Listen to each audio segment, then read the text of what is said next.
Good afternoon. I hope this e-news finds you well on this. Now it's a sunny day. It was snowing earlier. I hope all of you got to where you needed to be in a safe way this morning.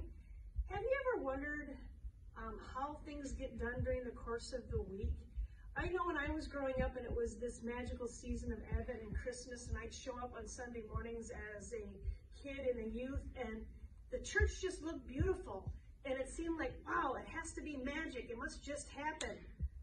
And actually not. Not to destroy anyone's view of how this all happens, but I'm going to tell you anyway. So what happens to the poinsettias, and how do the trees get decorated, and how does this all take place? Some of you know, but some of you may not. So on this day, Kristen and I are going to just do a little walkthrough about what happens during the course of the week as we get ready in this season that holds so much hope, peace, joy, and love. So we have some poinsettias. Many of you were gracious donors of getting poinsettias for us, but they can't stay in a very dark sanctuary during the course of the week. So where do they go? They come out here, and then they periodically need to be watered. So far, so good. They haven't died yet. It looks great, and we hope that they will continue to blossom and be beautiful for the weeks to come.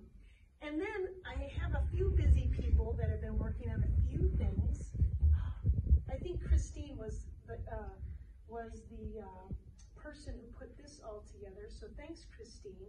And this Saturday, we have some more decorating that needs to happen because, as you know, things don't just magically happen. Folks come in and put this stuff together. So here's one tree that we have put together, but guess what, folks?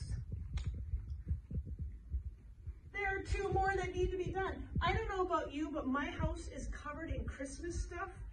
There's tissue paper in boxes, there's empty trees, there's ornaments here, there, and everywhere. This is just like home. We have it going on too. So if you'd like to join us on Saturday, beginning at 9 a.m., we're going to finish doing some decorating so that by the time Sunday morning gets into play,